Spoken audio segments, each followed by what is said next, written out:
Vadiwa vateereri tinokugamuchirai zvekare kune chimwe chirongwa pano paZim Facebook Secrets and Confessions. Tadzoka zvekare nemamwe mamessages. Regai tibva tapinda mumamessages edu. Nganzi, hello guys, inini nevasikana vandainge ndichishanda navo tainge tichishandira munhu mukuru chaiko kune zvematongerwo enyika.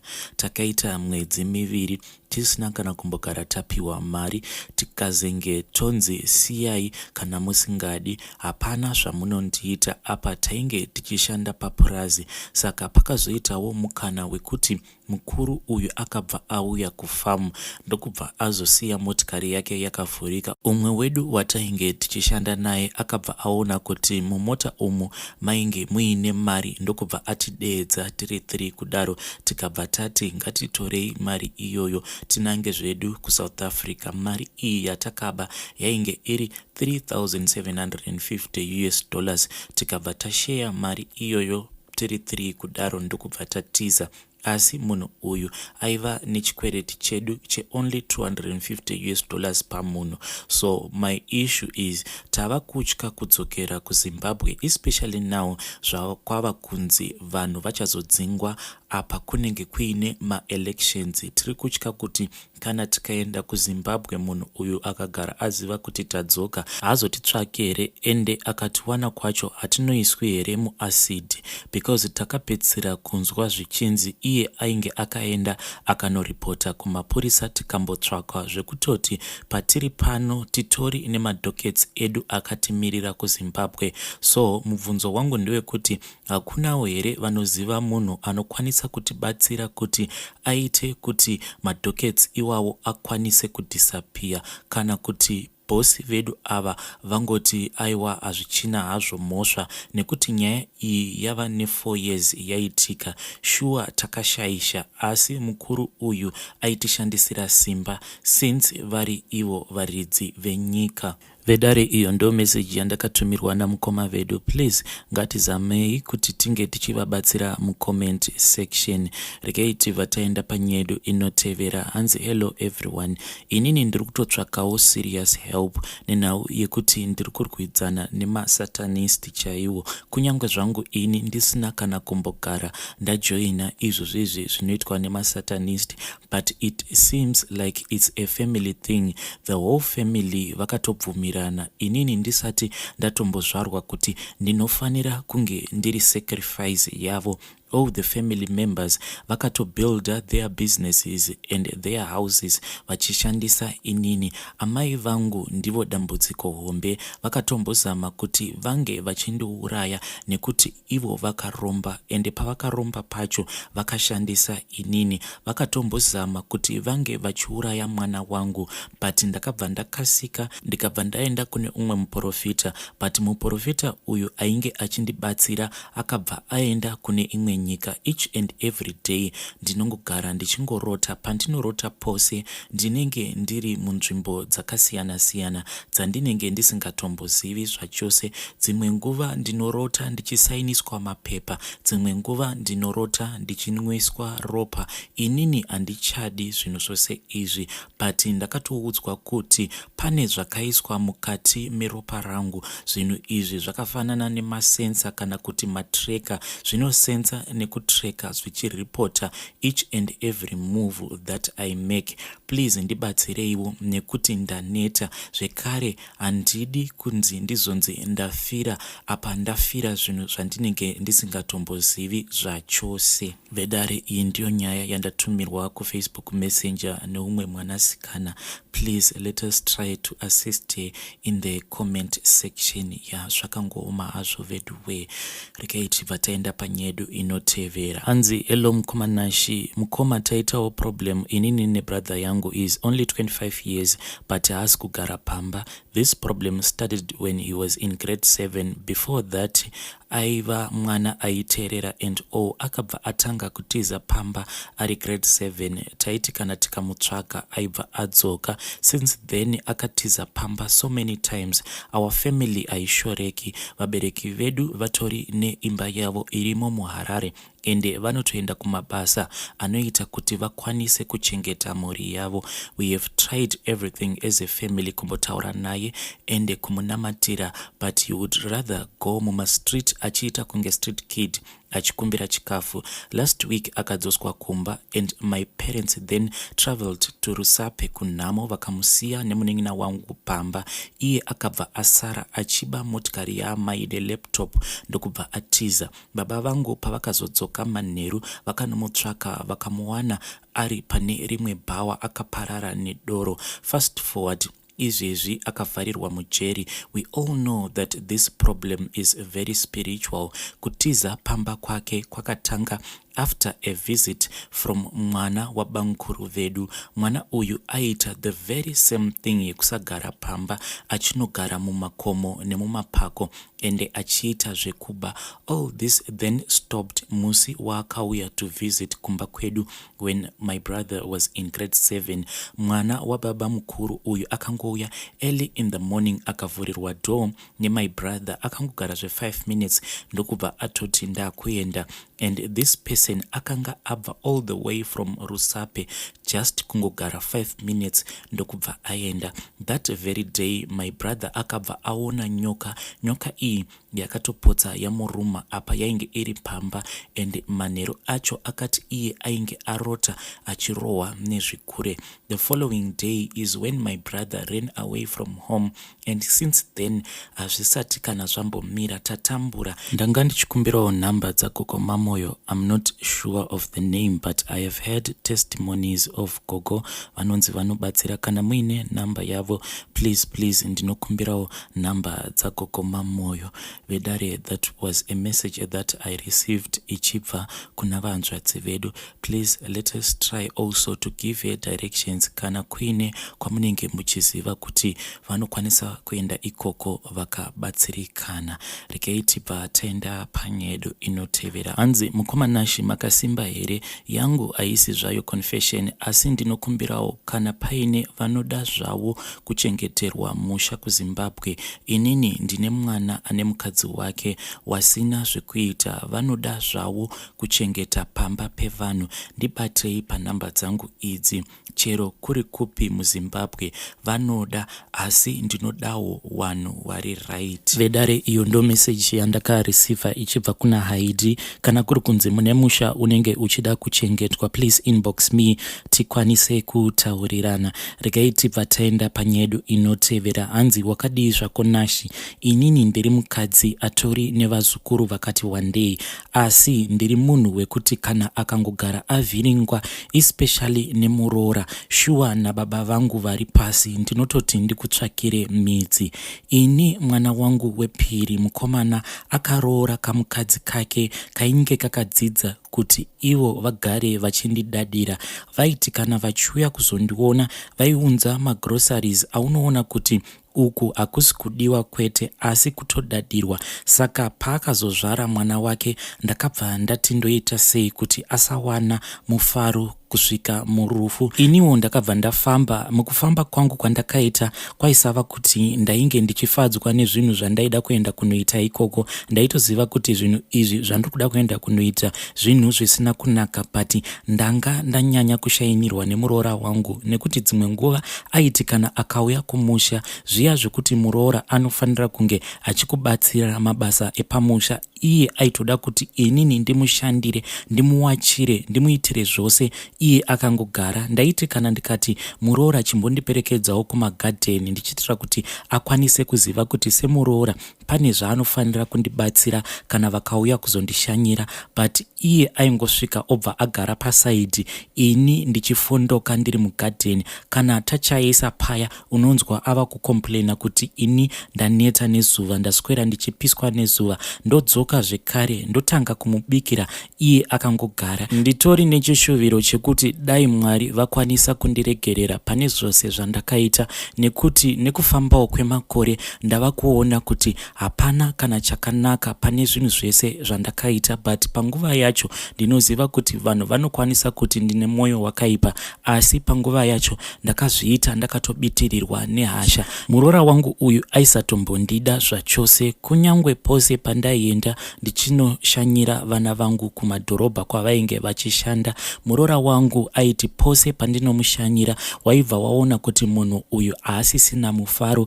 Zvinhu zvairema kuti apa wauya kuzoshanyira vanhu, pese paunenge ugere navo vanenge vachirwidzana each and every day, zviya sekunge vari kunetsana nekuda kwako. Saka ndaizokasika ndaoneka ndega ndava kuona kuti panapa zvava kuitika zviri kurakidzira kuti vanhu ava vari kunetsana nekuda kwangu. Iye aiti zuva randinenge ndaoneka kana kuri kunzi mwana wangu anenge asipo ari kubasa, aibva angosiya vana vachindiperekedza, iye obva asara zvake ari mumba make. Zvinhu izvi zvaindibata-bata, but mwana wangu handina kana zuva randakambomuudza zvese zvandainge ndichiitwa nemukadzi wake uyu. Ndakangozviudza kuti hondo dzangu ndichazvipedzera ndega. Panguva yacho iyi pandakazofamba, uyu muroora wangu uyu aingova nemwana wake 1 anova musikana. Nanhasi haana kana kuzombokwanisa kuti ange achizozvarira mwana wangu uyu mukomana umwe mwana zvekare. Pandakapedzisira kuenda kunoshanyira mwana wangu mukomana nemudzimai wake,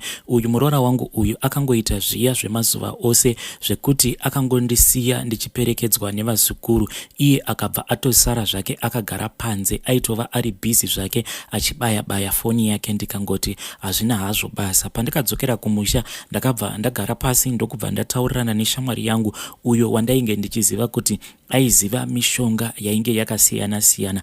Mukutaura neni iye akandibvunza kuti ko iwewe Sawira uri kuda kuti muroora wako ndinge ndichimuita sei? Ndokubva ndamuudza kuti inini ndiri kuda kuti ambotambura nekushaya mbereko. Uya akabva andiudza kuti ndichatumira mhepo yekuti ikwanise kunogara mudumbu memuroora wako. Iye akabva andiudza kuti mhiko dzaainge akaita pamhepo iyoyo, kunyangwe mwana wangu nemudzimai wake vakazoona kuti vanetsekana nembereko, kunyangwe vakazofamba vakaenda kupi, chinokwanisa kuzongoitika pamhepo iyoyo ndechekuti munhu anenge achizama kuvabatsira kana ari wechokwadi akwanise kungohaka mhepo iyoyo ikwanise kutaura zvacho zvandainge ndakaudza Sawira wangu kuti ndaizoda. Inini ndakamuudza kuti ndinoda kuti muroora wangu adzoke kwandiri, andipfugamire, andikumbire ruregerero pane zvose zvaakanditadzira nekundishayinira kwose kwaakandiitira. Ndaida zvekare kuti wangu mwana uyu mukomana akaunza uyu munhu uyu mumusha medu ndiye anofanira kunge achizondiripira, aende kuhama dzangu, aende kunondiripira ikoko, ndiko kuti ndikwanise kuzovaregerera. Sawira wangu uya akabva aita mhiko idzodzo. Ini mwanangu mukutanga kwazvo ndainge ndisingazivi kuti mhepo iyi yatainge takatumidzira ikaenda kunogara mudumbu remuroora wangu ichazogumisidzira yapanduka ikaita sari. Sari racho robva ratapukira pamuzukuru wangu. Chiri kundirwadza pamuzukuru wangu uyu ndechekuti muzukuru wangu uyu ndinomudisisa nekuti ndiye sazita wangu. Zvekare handidi kuti ange achizosangana nematambudziko andinomboita ndichimurotera. Munhu wandakatanga kurotera muroora wangu nekuti ndakati ndabva pamusha paSawira wangu uyu ndakabva ndarota ndiina Sawira wangu tichienda pamba pemuroora wangu uyu, ndokubva tamumutsa kubva mumachira tikabva tamugadzika pane chimwe chainge chakaita kunge chitini, ndokubva tamuti geza. Kugeza kwainge achiita kuzasi kwake